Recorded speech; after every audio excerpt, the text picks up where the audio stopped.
Hello, everyone. My name is Paul Roth, and I am the director of the Ryerson Image Centre. On behalf of the RIC, I want to thank you for joining us here tonight for our Tanenbaum lecture with writer, critic, curator, and magazine collector, Vince Aletti. Before we begin, I would like to acknowledge that while our program is virtual tonight, we are broadcasting from Ryerson University in Toronto, and Ryerson is located on the traditional territory of the Anishinaabe, Mississaugas, and Haudenosaunee peoples. And our speaker, Vince, is joining us from the island of Manhattan in Lenapehoking, the homeland of the Lenape people. While the Tanenbaum Lecture Series has had several names and has existed for many years, from 1986 to 2013, it was sponsored by Kodak Canada and it was known as the Kodak Lecture Series. Through the years, over 230 photographers, filmmakers, media artists, photo historians, and curators have gathered under the name to address Toronto audiences, including the very first speaker, W. Eugene Smith, and an extraordinary variety of photographers, media artists, and curators since then, such as Berenice Abbott, Dawood Bey, Stan Brakhage, Susan Meiselas, Eli Reed, Jamel Shabazz, Michael Snow, and on and on. The continuation of this acclaimed series was made possible by a generous gift from Howard and Carol Tanenbaum in 2014. And I want to take this opportunity tonight to offer our great thanks to Howard and Carol, who are both watching tonight, for their ongoing generous support for this lecture series and so much else of what we do here at the RIC. I'd like to mention a few program notes before my introduction gets underway.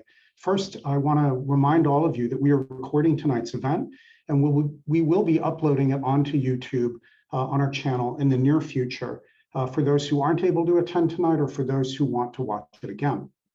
After the lecture tonight, Vince will be staying on camera and taking questions with us. So if you have anything at all that you'd like to ask during the lecture, please use the Q&A function at the bottom of your screen. It's right there at the bottom of the window. And you can use that to submit your questions. Lastly, in case of a technical difficulty, we thank you for remaining patient with us while we correct the issue. And now it is my pleasure, my great pleasure, to introduce Vince Aletti.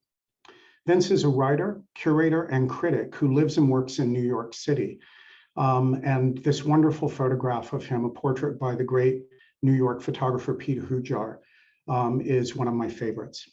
Vince is best known for his writing on photography over many years. He served as the Village Voice's photography critic for 20 years, beginning in 1987, and as the magazine's arts editor from 1994 to 2005. He's published extensively on art and photography in other magazines too, including The New Yorker, Aperture, Art Forum, Modern Painters, and Photograph. But many of his readers today do not realize that Vince is also a pioneering music critic. In fact, he was the very first American writer to really document the disco movement that emerged in New York City in the 1970s. And many people credit him as the first person to use the word disco in print to describe the music he is hearing. His early articles in the magazine Record World are regarded as critical texts in the development of the genre, and you can find them in a great book, gathering them together, called The Disco Files. Vince also served as a rock critic for Rolling Stone magazine from 1970 to 1989, and he was a longtime columnist for Cream and Crawdaddy as well. Vince is also a great curator, and he's organized many important photography exhibitions and contributed writing for dozens of catalogs. In 1998, he organized the seminal exhibition Male at Wessel and O'Connor Gallery in New York, and he followed that up a year later with the show Female. And these shows, and a subsequent book that he did with Aperture called Male, Female, 105 Photographs, prefigured much of what is now commonly written and discussed about the subject of gender in photography. And while I will leave out many of the shows that he has curated, I do want to highlight an incredible suite of exhibitions that he did in 2009 that I was lucky enough to see at the International Center of Photography in New York. And these were some of the most important shows to explore the genre of fashion photography. They appeared one after another in rapid succession at ICP, and they include This Is Not a Fashion Photograph, selections from the ICP collection, Weird Beauty, Fashion Photography Now, the fantastic Avedon Fashion, 1944 to 2000. This is the catalog for that show. And finally, dress codes, the third ICP triennial of photography and video. Some of these shows he did singly, some of them in collaboration with others, and they were all phenomenal. And just a couple of years after that, in 2011, also at ICP, Vince organized the survey exhibition, Harper's Bazaar, A Decade of Style. Among the many books that Vince has written and contributed to, the recent publication that he made with Phaidon Books titled Issues, A History of Photography in Fashion Magazines. This book is the subject of our talk tonight. This amazing book features 100 seminal and representative issues from Vince's own collection of photographically illustrated fashion magazines. And if we could look at the next slide, you will see some of Vince's collection here in his apartment in New York City. It's an extraordinary resource of original fashion and visual cultural magazines from the 20th and 21st centuries. Next slide. Amassed over the last 40 years, his holdings include more than 10,000 publications from around the world, including complete or nearly complete runs of Vogue and Harper's Bazaar, as well as key spans of other important magazines, such as the French, Italian, and British editions of Vogue, as well as Details, Glamour, Mirabella, Purple, W, and I could go on. And as you see, they are stacked wherever Vince has a square inch in his apartment. The collection is not limited to fashion monthlies, however. There are also many important issues from the heyday of photographically illustrated magazines, including historically important issues and lengthy runs of Andy Warhol's Interview, Esquire, The Face, Rolling Stone, Vanity Fair, and more. Another noteworthy and unique feature of Vince's collection is his extensive holdings of 1950s and 60s physique magazines, such as Adonis, Physique, and Tomorrow's Man. These small format pulp magazines were key and often overlooked for male queer culture for a very long time. And I'd like to just right now take a moment to acknowledge our great friend Sophie Hackett, photography curator at the Art Gallery of Ontario here in Toronto, who invited Vince to curate a selection of these publications and other ephemera from his collection in her fantastic 2014 exhibition at the AGO, which was called Fan the Flames, Queer Positions in Photography. If we could see the next slide, here's more of Vince's apartment. And the next slide. This is the AGO back in 2014. Vince put together an incredible array of clippings. Next slide. Here's a close-up of this wall. And also in some cases in the exhibition, next slide, you can see some of the issues of the physique journals here and in the next image that also constitute part of his great magazine collection.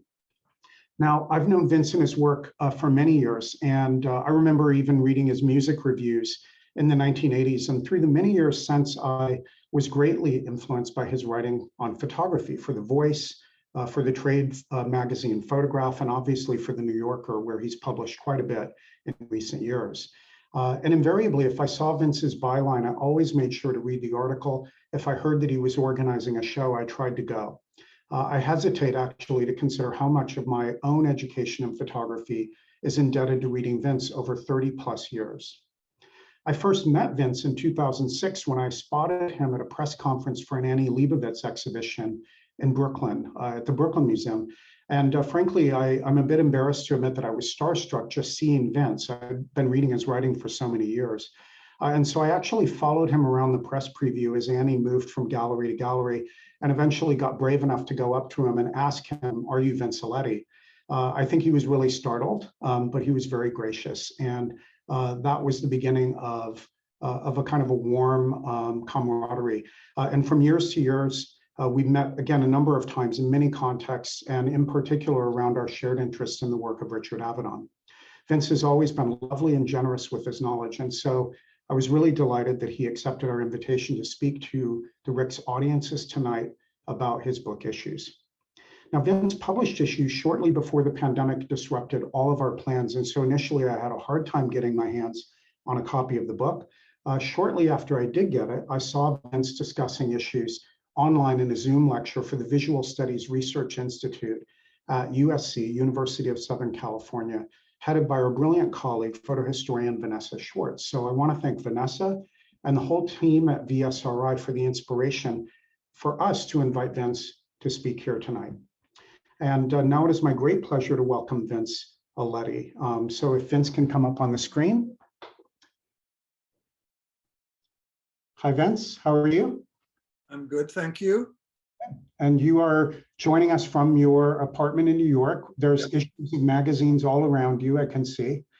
And I'm really happy that you've been able to join us, because I know that this is a subject of great importance to you.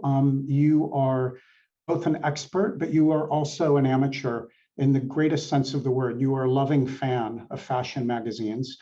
And your book is very enthusiastic while also being very historically informative and thoughtful. I know that it was hard for you to even narrow the book down to 100 fashion magazines that you focus on. And tonight, of course, we've had to tighten that up quite a bit more. I think we'll be talking about 10 really key issues across the 20th century. So I'm really happy that you've come tonight and that we're going to have this conversation. Thank you. Thank you. Thank you for that wonderfully generous introduction. A lot of things I forgot about. And I wanted to also thank Phaidon for publishing the book, and Simon Youngas at Phaidon for arranging this slideshow, whatever format we should call it. So I wanted to talk about just a few issues and give some kind of broad perspective on the range of things that I cover. The first magazine I wrote about was from 1936, or 26, I'm sorry, with a very early issue of Harper's Bazaar, American Harper's Bazaar. But that's not where we're starting here, starting a little bit later. Can we go to the first? We're starting with Vogue in September 1934. This is basically just to give some perspective on how far fashion photography and magazines have come. The first two images, can we go next?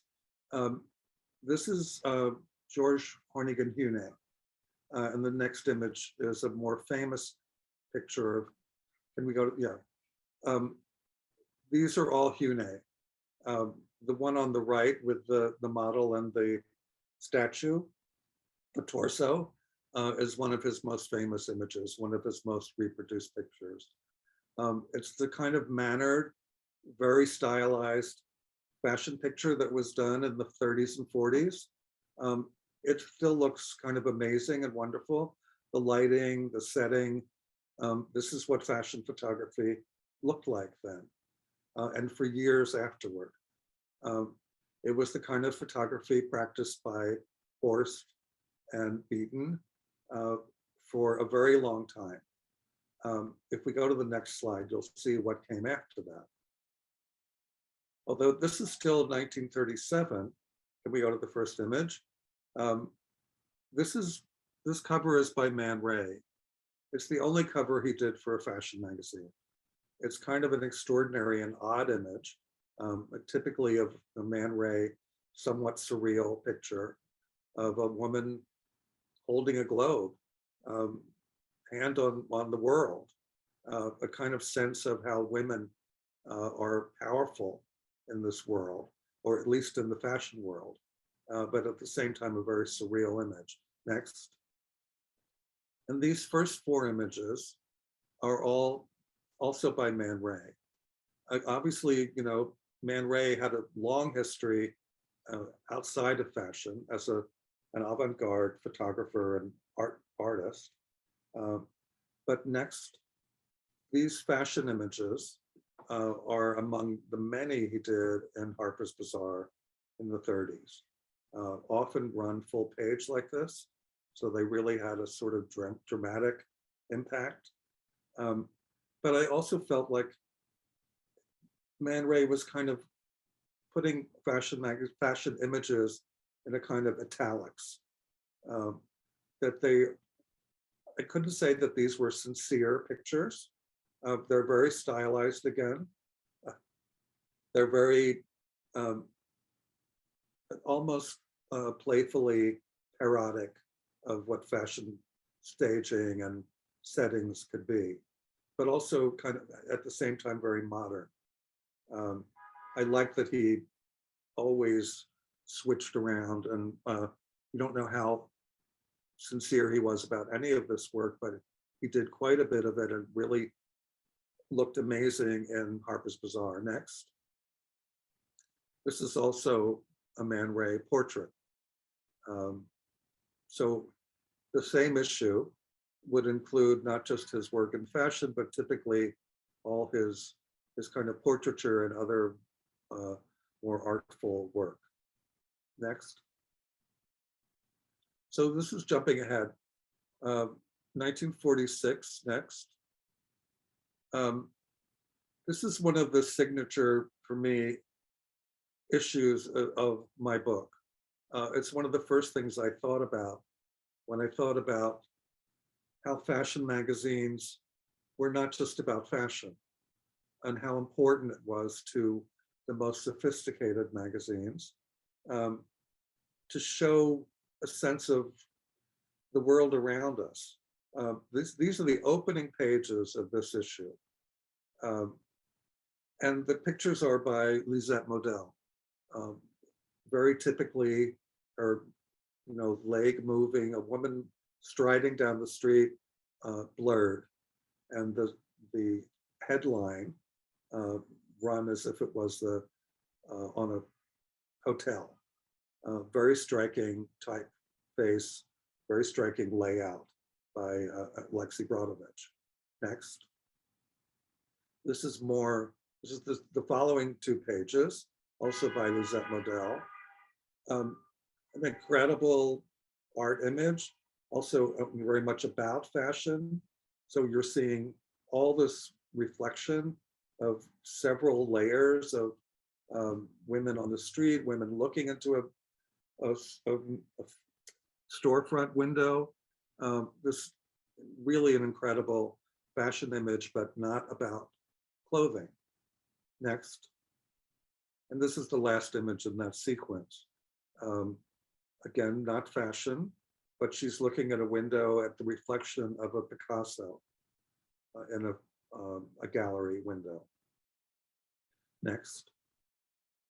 And this is Brassai photographing his friend Picasso in his studio in Paris. Thinking just back to the date of this is 1946. Paris went through a pretty terrible period in the war, being basically closed down, and but many artists remained or came back after the war. This is about Paris sort of picking up and coming back to life. And the fashion magazines had quite a lot to do with encouraging that view of Paris as coming back. And these are just wonderful pictures of Picasso at work or playfully pretending to be at work. And next, also more pictures in his studio. He's probably wearing that coat because it was still very cold inside in Paris. They had very little heating. Next. This is Henri Cartier-Bresson. Again, this is a fashion magazine. This is a picture you might expect to see in life. It's a child at a relocation center who's wearing a coat way too big for him, but at least it's keeping him warm. He's carrying an umbrella almost as large as he is. It's an incredibly sad but moving and lovely image. And the fact that it is in a sequence in a fashion magazine, we haven't yet seen a picture of a woman in a dress, I think has a great impact. Next. And this is, I think, the following two pages, pictures by Bill Brandt, who was a very frequent contributor to Bazaar at this point. Very moody, very dark images of the Thames. So sort of covering this range of moody, kind of, I think, incredible, artful images, beautifully laid out. I didn't include any in my rundown of this magazine any of the fashion pages that follow, because it's hard for them to keep up with this kind of amazing series of art images. Next. And this jumps ahead to Vogue, January 1950. You'll recognize the cover next as one of the most famous fashion covers, one of the most famous magazine covers, period. Erwin Blumenfeld, a great photographer, also a great fashion photographer, who designed this cover by basically removing everything but the lips, the eye, the eyeshadow, the eyebrow, and that little beauty mark. So a stunning cover, beautifully designed, the typeface, everything. Vogue was at its height in 1950. Go on, please. And this is one of the sort of examples of Irving Penn, also at his height in this period, really enjoying doing fashion, setting up this series of images about the half century that came up to 1950, starting with this 1900s image, and imagining what the typical outfit was in these various periods. And doing something that I think Penn did really well, silhouetting, kind of having a wonderful sense of the woman in the picture, the woman smoking here. There's a real feeling for his characters in the models. Next. And then these are the most recent, with 1950 being the final image, the very stylized again and silhouetted 1950 picture. Next. Harper's Bazaar 1955, next. Richard Avedon, this is his cover. Richard Avedon did almost all the, starting in 1953, I think, all the September and October issues of Harper's Bazaar were extensive portfolios by Richard Avedon. This was Avedon at his early height, given extensive pages, often to cover the Paris collections. Next. But first, he often had a series of other material, including these portraits, very typical of him in this period, one of Fred Astaire and the other of James Cagney. So as much as he was filling the issues with incredible fashion sequences, he almost always made a point, or certainly the editor and designer made a point of featuring his portraiture. Next. And then this sort of thing, this is also Avedon, sort of filmic sequence of an Indian dancer, clearly something that Avedon enjoyed studying and looking at. And the title is The Language of Gesture, which clearly was something Avedon thought quite a lot about and absorbed and put into his own work in many ways. Next. So this is the beginning of his Carmel Snow, the editor's Paris report. Again, this is all Avedon. And his playful picture of the woman in the hat and the dog is one of his more famous images. Next. But these are also among his most famous and reproduced fashion pictures. The model is Dovima, very stylized, and looks incredibly camp at this point.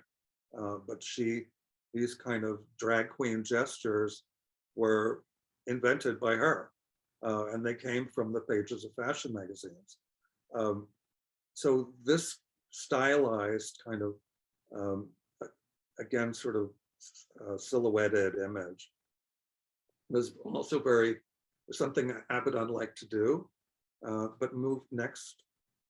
But more typically, he was setting up elaborate film-like settings, but where he was really acting like a film director, with a series of models in real places in Paris, and enjoying the setting, enjoying the whole ambiance, but also paying quite a lot of attention to the clothes. I think Phaidon was one of those artists who understood he was doing a job. His work was very functional. He was showing the clothes, but also he was showing everything around the clothes. And that's what made you look at them. And that's what made these pictures, I think, really powerful and exciting and fun. Next. And then this is, probably the picture on the right is probably one of the most famous fashion pictures ever, with good reason. It's really extraordinary and surprising and still really wonderful, no matter how many times you've seen it. But I'm always curious to see what's on the other page, what's facing this in the magazine. And it's the context that I'm excited about. And that's the reason I did this book, was to see the whole context. I didn't want to just show picture after picture, isolated. I wanted to show how it looked in the magazine. And I wanted to see what came before it and what came after it. Next. I have to say, Vince, I mean, one of the most incredible things to me when you look at these issues is just how packed they are with the kind of dynamic flow. And Phaidon, especially in these issues that he took over, I mean, very often he would even be photographing some of the advertisements that are between the picture stories. True. In his grip all the way through. Well, it's just, one of the frustrations of doing something like this is, as many pictures as I'm showing, I'm still only showing a fraction of the magazine, of the content of the editorial content of the magazine. So it's partly what keeps me excited. It's not just the pictures I'm showing, but I know there's so much before and after that that really gives the magazine substance. And a ton of other extraordinary photographers who I'm not mentioning, but who really deserve attention as well. Next. So this is, again, Phaidon. This is probably one of his most famous pictures. It's the same picture we used on the cover of the Phaidon fashion book that's behind Mr. Roth at the moment. But it's an extraordinary, simple, in a way, image that the eye is actually a lenticular stick-on that winks at you when you move it. So it's this very seductive and kind of incredibly pop art picture. And the issue was celebrating Phaidon's 20th anniversary at Harper's Bazaar. Next. And he did every picture. He basically clearly had a lot to do with the content, deciding who he would shoot, the range of pictures.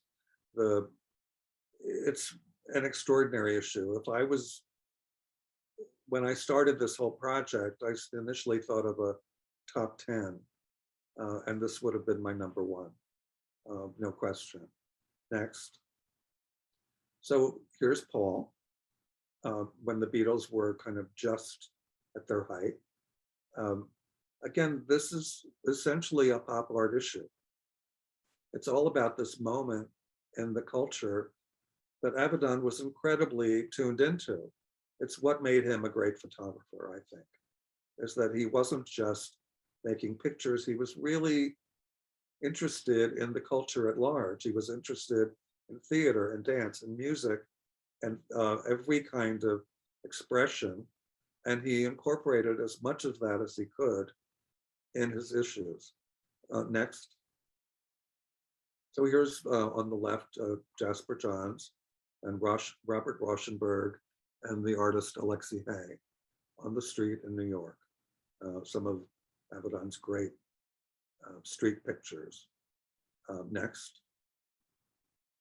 And the model Danielle Luna, who was kind of just being discovered at this point, but the first woman of color used in a fashion magazine, in a high fashion magazine, extensively.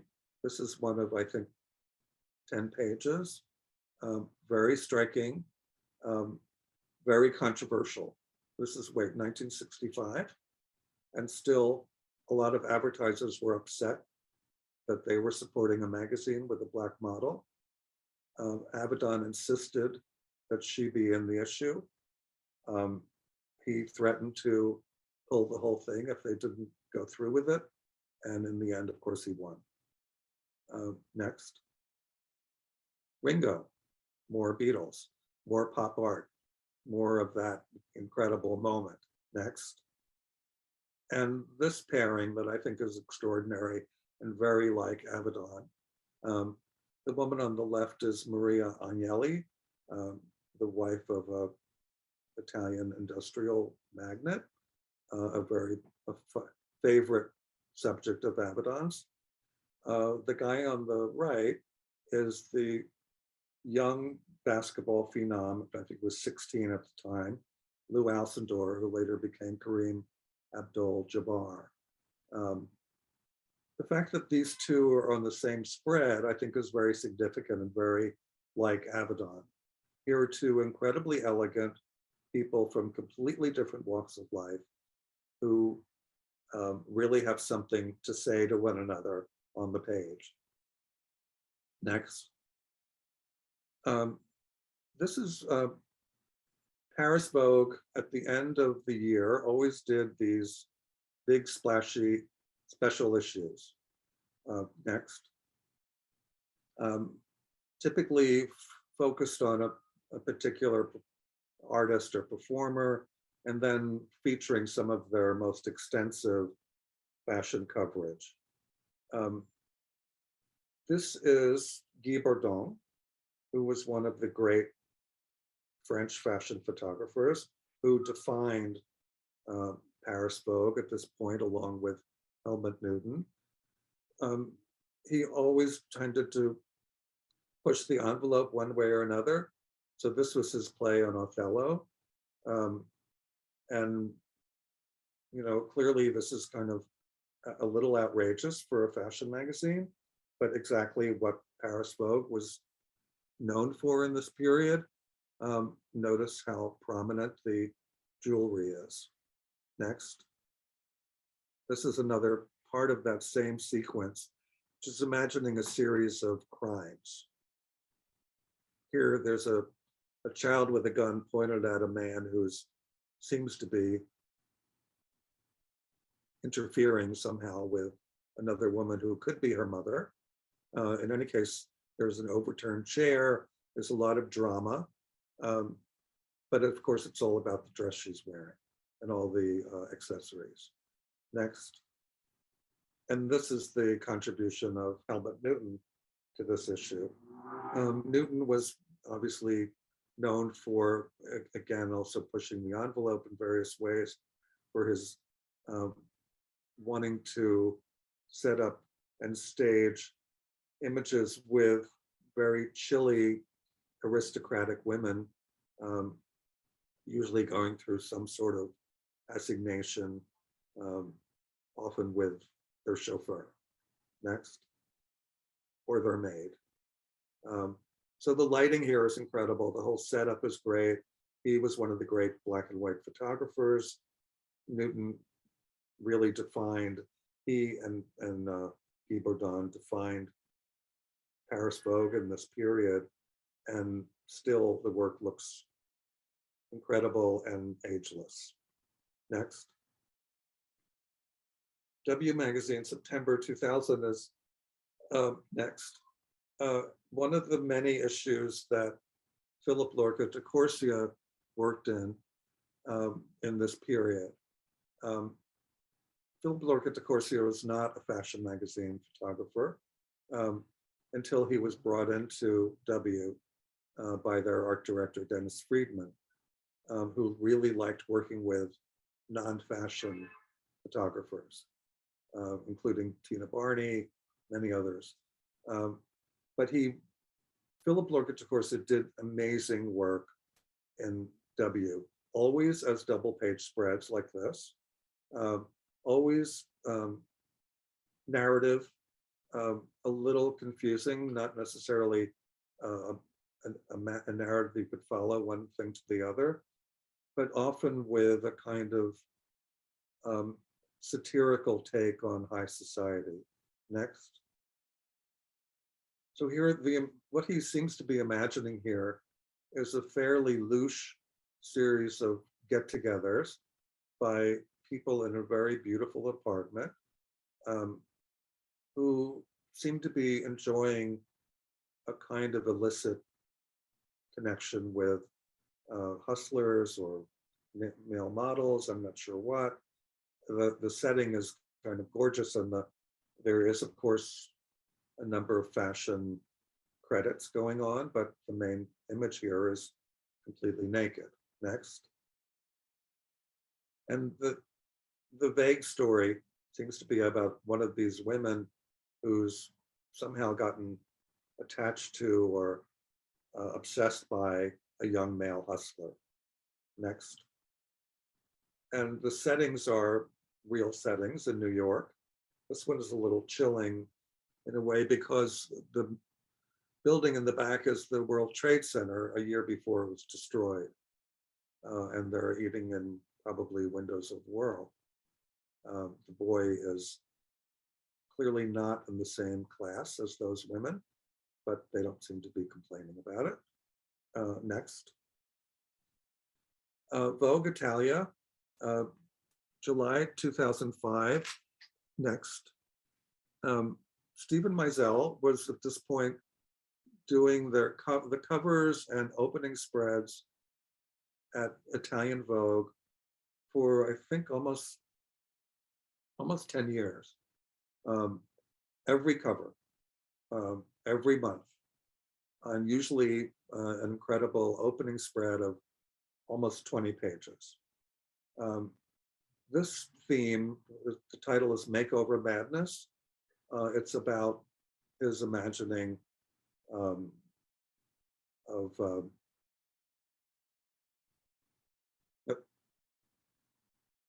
plastic surgery. Sorry, blanking out for a second. Moving on.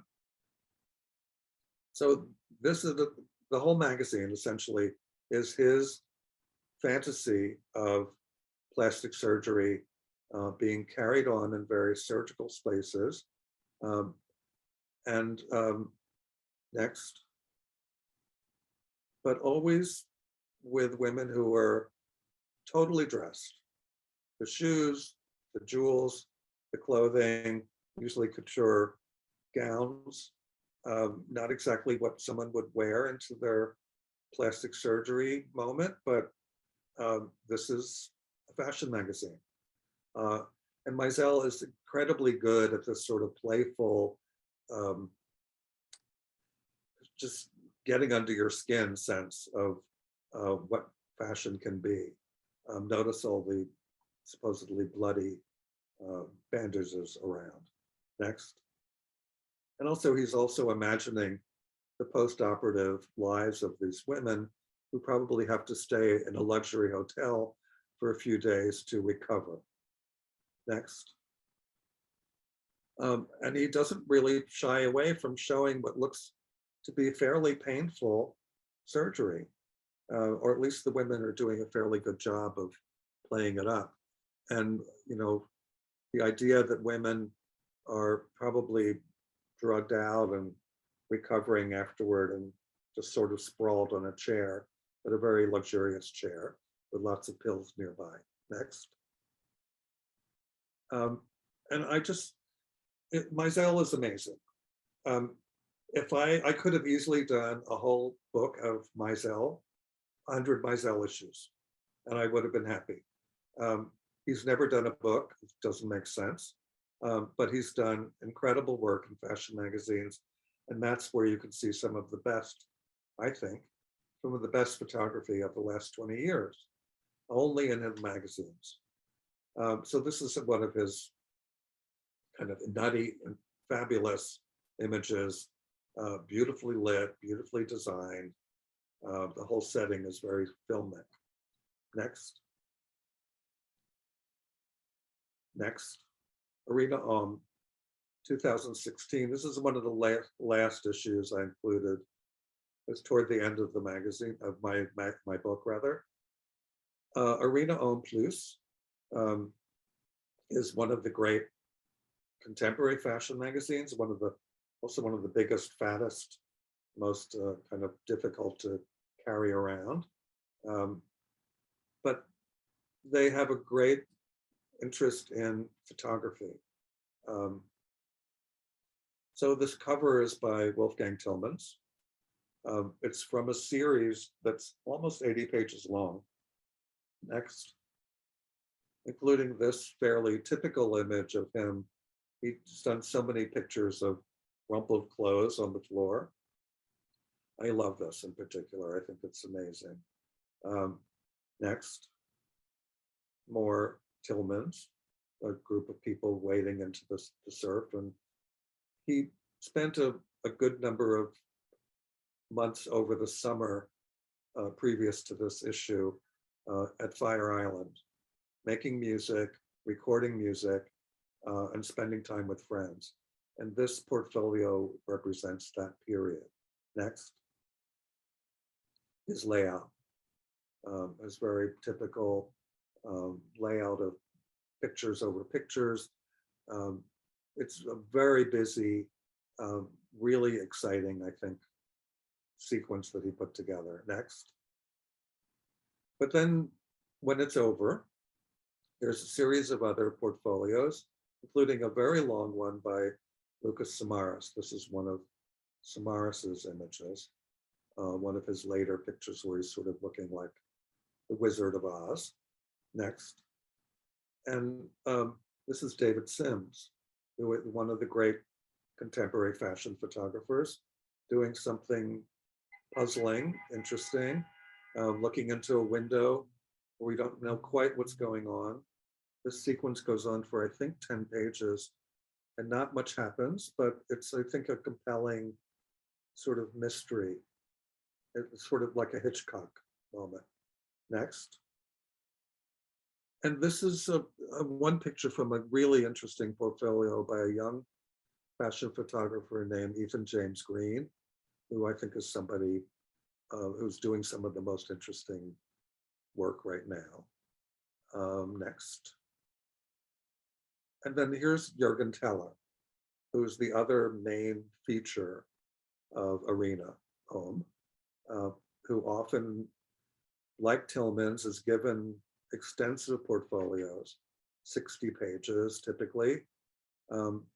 These are this and the next are two from a very long sequence that supposedly, can you go back? That has some fashion. I mean, she's wearing clothes. There's credits. But this is so not a fashion picture. I mean, first, think for a minute where we started. Think of Honig and Hune and that woman with the statue behind her. How far we've come. Hune would not recognize this as a fashion image. And I think that's kind of what makes it hilarious and exciting. Next. But this story is also, as typically Teller, is all about so many other things besides the clothes that he's showing. And in this case, it's mostly about balding, clearly something he's worried about. And so he brings in a number of other men with bald spots. And as you can see on the left, almost all of them are in the picture. So it's a crazy and really wonderful sequence about men getting older, being very self-conscious, and then working with a kind of crazy model who'll just do anything to please them. So this is what I love about contemporary fashion magazines, is that there is this sense of anything goes. Next. I think that's it. That is. Thank you very much, Vince. I was really struck by something this time going through that in many ways is right in front of us. You've referred to it many times. It's really the theme that runs through the book. But I want to highlight it because I think it's so interesting. We've been looking at magazines from the 1930s through nearly the present day, 5-6 years ago.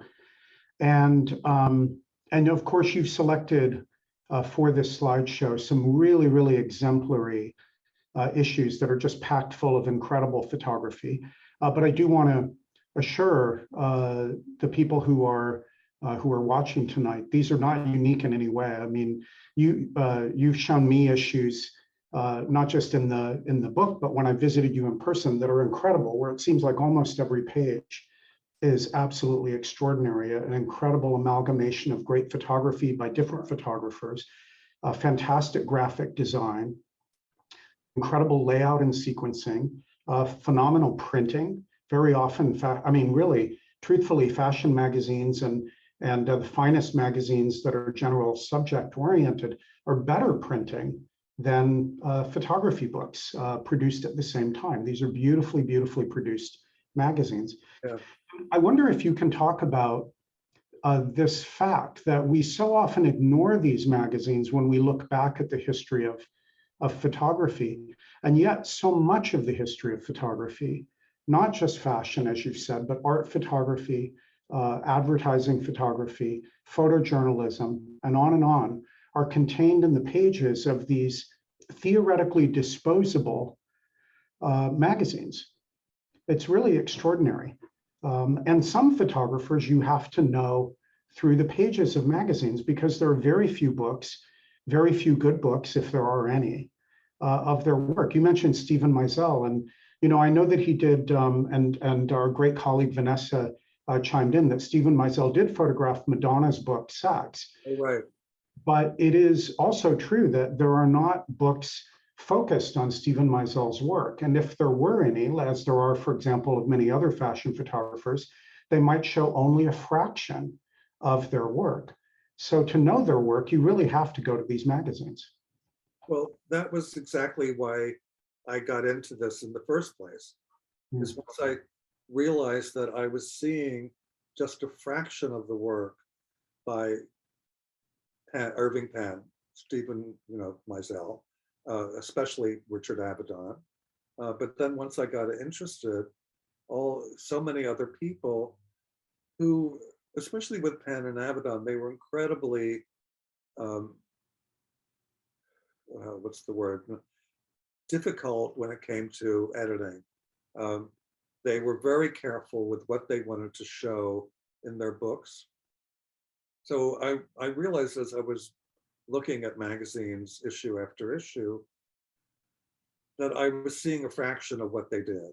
And I was finding things in the magazine that I couldn't believe I hadn't seen in a book. They weren't like lesser work. They were just other pictures. So it's one of the reasons I did this book in the first place, was to make people aware that no matter how much they admire a particular artist, they're only seeing part of what he or she does if they're looking at their anthologies. And the only way to see more, especially to see more that they maybe didn't think was important, is to look at the magazine. So it's what got me started, what got me excited, and realizing that there was so much more that was kind of just left behind. Yeah, it's interesting for Avedon, with example, and I think this exemplifies a lot of fashion photographers' work and a lot of magazine photographers more generally, is that when you were making work for the magazines, you were often working at great speed, trying to meet deadlines. And so the prints that were produced were very often photographed, processed, washed very quickly, and they were not intended to survive. They were made for the reproduction in the magazines, and many of them don't survive in Avedon's case alone, the fashion photographs that we mostly look at are the ones that he decided to include in his own exhibitions, retrospective shows, which then were included in the catalogs, and which are really just, an infinitesimal fraction of the great work that he did. So, for example, there were almost no prints of his great photo essay about Japan that he did at Vogue when he went to Vogue with Verushka. There are very few prints of them. And that whole question of anthologization, I think, is really, really interesting. It has left us with the impression, first of all, that the photographers wanted to leave us with, as opposed to the reality of their career of work.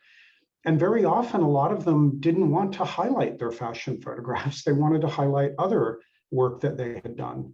In Avedon's case, portraiture, as much as or even more than the fashion work. Well, that was clearly what was going on with him, and also with Penn to a great degree. That they devalued a lot of their fashion work. With Avedon, it made no sense to me. Yeah, it makes no sense at all. He was the great fashion photographer. It was what he did best. He defined it. He changed it forever. Nothing is the same since he came on. So it made me really anxious to see more once I saw as much as I did. Even if you only see those September issues that he did, the fashion reports, you realize how much he edited out for his books. And almost every other picture is amazing. Yeah. Now, Vince, to that point, I mean, as people saw at the beginning of this slideshow, there were images of your apartment. You have a lot of magazines. How have you decided what to collect over the years? And I don't just mean individual issues.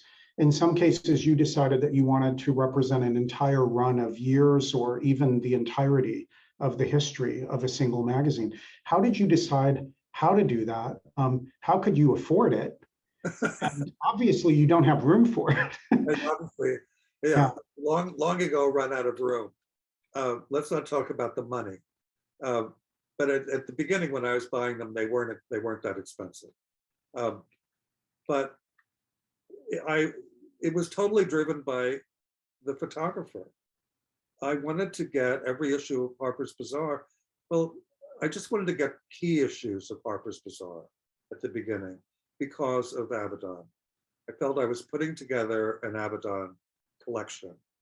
But then I realized if I had, May and June, what was going on in July? And what about August? And so I ended up, I wanted to see everything. And it was obviously obsessive and a little crazy, but it meant that I had this really, ideal overview of not just Avedon, but Louise Dahl Wolfe, Lillian Bassman, Saul Leiter, all the other people who were working at Vogue and fashion, at Bazaar and fashion, and all the other people who were contributing, like Bill Brandt and Versailles and all this other material that I hadn't noticed the first time I looked at fashion magazines. And I realized this is really why, for me, they're important. That the magazines, the editors, the art directors, for whatever reason, felt that they had a sophisticated, educated audience that would appreciate not just, good fashion photography, but important photography, period. And Vince, was it Bazaar that innovated that? Was Bazaar the first fashion magazine to go further afield from fashion and to do news stories and profiles, or was that something common to fashion magazines prior to that? Vogue also did pretty much the same thing. Okay. They were kind of neck and neck, and especially in the 40s and 50s. Bazaar published more fiction, but Vogue also was very interested in They had a full complement of articles about what was going on in the world. Especially all the magazines during the war became much more conscious of covering people's lives, especially women's lives, because women were incredibly affected by, as everyone else was, but women were uniquely affected by the war. Many of them were working for the first time in their lives. Many of these, women who were generally coddled and taken care of, had no men in their lives and were suddenly doing things they never had to do before. Anyway, the magazines were paying attention to that. And I think both Vogue and Harper's Bazaar started out as much more common interest magazines, sort of like Ladies' Home Journal, with a lot of stuff. And little by little in the basically 20s and 30s, they whittled it down to culture, fashion and culture, which is really still the main focus of most contemporary fashion magazines. A lot of the magazines I included in the book are not strictly fashion magazines, like IT and The Face, but I think they had strong fashion components and lots of fashion advertising. So I kind of threw them in because they really did affect the way we look at fashion photography. Right. Well, I want to thank my colleague, curator Gael Morel, for asking that question. That was actually our first submitted question. And I want to remind anybody who's watching that if you do have any questions, we are taking questions in the Q&A box that you can find at the bottom of your screen. And I also want to ask a question that has, on behalf of one of our audience tonight, that's really interesting. And it's about female fashion photographers. You've highlighted a number of male fashion photographers in the talk tonight. But it is true that the book includes many of the great female fashion photographers who have been part of these magazines for many, many years. Lisette Modell, as you said, was not a fashion photographer, but at that very same time, there were multiple female fashion photographers. Avedon was preceded at Bazaar by Louise Dahl-Wolf, who was doing great work when he arrived. Who are some of the other female fashion photographers that you focus on, that you're really interested in throughout the 20th century? Well, the first one that comes to mind for me is Toni Frisell, who worked at both Bazaar and Vogue in the 30s and 40s, and really for a very long career, and who I think was really unique in her take. She apparently was a kind of society woman herself, so she was very comfortable photographing society events. And the society women were the subject of, if they weren't using models, they often used society women to wear clothes or to be shown at events. And Frisell was part of that life. So her work seems very comfortable with that, or the women that she photographs seem very comfortable with her. And she was also very much into the sporting life. So her pictures of skiers and water skiers and surfboarders and all kinds of women in planes and women on horses. She injected a kind of high style look into both Bazaar, but especially Vogue when she moved there, that I think of as sort of the female Slim Aarons. But she was interested in that part of the society, and she understood it and photographed it from the inside. So I think her work is extraordinary and not as much paid attention to as it should. The other most obvious one more recently is Lillian Bassman, who worked primarily at Bazaar and started out as an art director at Junior Bazaar, but then became a photographer in a very unique one, I think, in that she had again, a really nice relationship with her models that always felt very relaxed and real. And her most famous pictures, many of them were done post production. These kind of blurry, uh, expressionistic images with lots of flare and blur, and I think she's quite extraordinary. The work has a real sense of artfulness. So I think she's the other person I most want to mention. Yeah. And of course it continues. I know in your book are Deborah Turbeville, Annie Leibovitz, and a number of others. Corinne Day, I think, was also very important. Right. There are quite a lot. I think Leibovitz has turned into an amazing fashion photographer. So I was happy to pick one issue from her to highlight. Yeah. Very early on, we were asked a question by a colleague of ours, a great writer and editor up here in Canada named Bob Enright.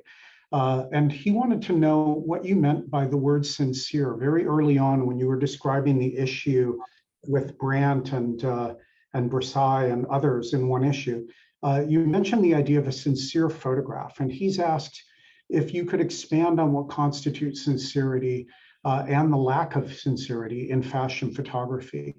That's an interesting question. Yeah, and a difficult question. I think actually I used that word when I was talking about Man Ray, because I felt, in looking at his fashion work, which I love, I felt that he was coming at it from the outside. So that sincerity might not be the best word. I think he had an attitude toward fashion that was slightly skewed and amused. And I think he almost found it amusing that he was doing it. He was doing great work, no question, but he was also, as I said, sort of putting it in italics, so that there was the sense of him in some ways standing back from the work. I don't know, I'm not sure. Sincere probably was not the best word to use, but that's where I brought it up, I'm sure. I thought that he had a parodic sense of that work, but he also made great work. One of the questions we received was about Helmut Newton. This is from somebody watching all the way from Melbourne, Australia, where apparently the Jewish Museum right now is doing a show of Helmut Newton photographs. And I know you're a great admirer of Helmut Newton's, and this is maybe a good moment to acknowledge that there's a lot of controversy around the respect that we pay to certain fashion photographers. There's still a great deal of arrogance and bias, I would say, in the art world about what constitutes art photography or serious photography. Helmut Newton is one of the most controversial photographers, I think, of his time. And I wondered if you could talk a little bit for this person watching tonight about what your perspective is on Newton and his work, and why it is so provocative in the fashion magazines. Well, this is, obviously a difficult topic because it's totally a minefield in a lot of ways. I remember thinking at the beginning that Newton I kind of took the feminist line about him, that he was degrading women. But the more I looked at the work, the less I thought of that. I really think he's totally in love with women. He's completely, in awe of them in a lot of ways. He manipulates them terribly. He's a fashion photographer. I mean, I don't expect morality from fashion. I'm not putting, that kind of screen on what he does. He is a provocateur. He and Guy Baudin both, loved being provocative, and French Vogue gave them a place to do it. In a lot of ways, it's not defensible, but I'm not interested in defending them. I just think the work is incredible. It has real, sort of lasting impact. And I think his view of women is obviously very complicated and very psychological, and that's who he is. That's what we're dealing with. It upset me at a certain point when he was kind of, I guess the word now is canceled, but a lot of people did not want to think or talk about him. And I think that's kind of come around. People need to take the work seriously and know that it's not a one-note sort of thing. He was one of the great fashion photographers and a great photographer outside of fashion. So, Vince, we've received a lot of questions about the current state of fashion magazines. One person, for example, asks whether fashion magazines have given up on publishing photography, and in particular art photography, in their pages, because of course, the perception with Vogue from many people is that it's a vastly more commercial magazine than it ever was before. And of course, there are people who wonder about whether magazines will cease being in print and whether they will be entirely digital as things transition online. For me, these really amount to facets of a question of anxiety, which is where from here on, where does the fashion magazine go? Is it still vital? Is there still incredible work being done? And how do you think that will evolve in the next several years? Yes. To your last questions, yes, it's still vital. Yes, there are still, amazing fashion magazines. Forget about Vogue, I'm sorry. Forget about Harper's Bazaar in the US. I'm sorry, but Condé Nast is pretty much cut off its own head in a lot of ways. It's not that they aren't still publishing great photographs, but they have to a great extent given up on kind of cultural art photography coverage that was very typical of them, 20 years ago, 30 years ago. But the European magazines, especially the sort of indie magazines, are doing insane, incredible things, and publishing way more kind of, avant-garde work than I would expect. And not necessarily the kind of, inserting a Lisette Model into the middle of a fashion magazine, but, I think in a large sense, Wolfgang Tillmans fulfills that role of just, often being very present in the magazines. And I'm excited that there's still a number of photographers from outside of fashion who are interested in making fashion pictures, like Collier Shore, like John Edmonds, a lot of people who are doing really interesting work in fashion, and they may not be inserting their own artwork into it, but they have a good understanding of what makes a fashion picture unique and what they can impose on that style. So I think, I worry too that magazines are going to go away, but I've been worried about that for the past 10 years.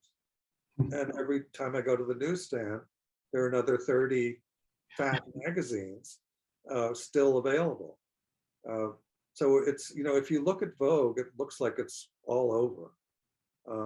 But if you look at Arena Homme or Dust or Document or a lot of the other magazines that are out there,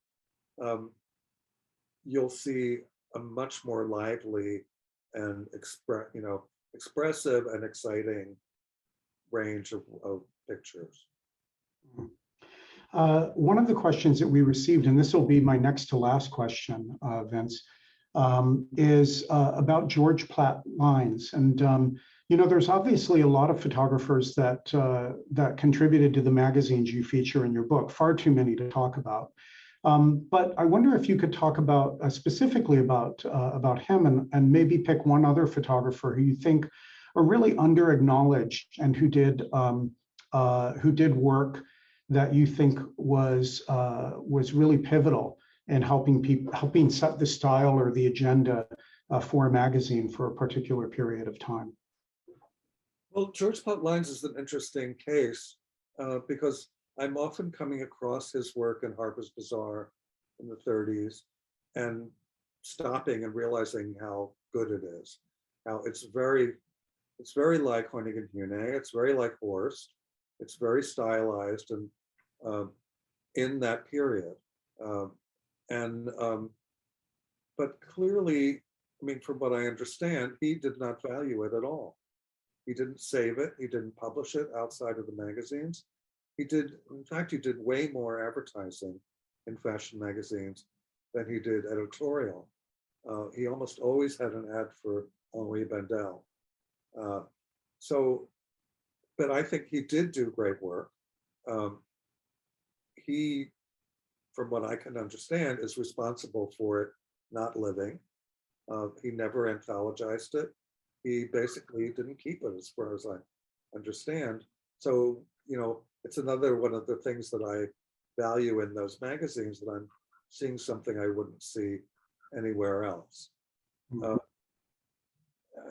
I mean, I'm not sure whether this is a similar example, but I also really like Saul Leiter's work.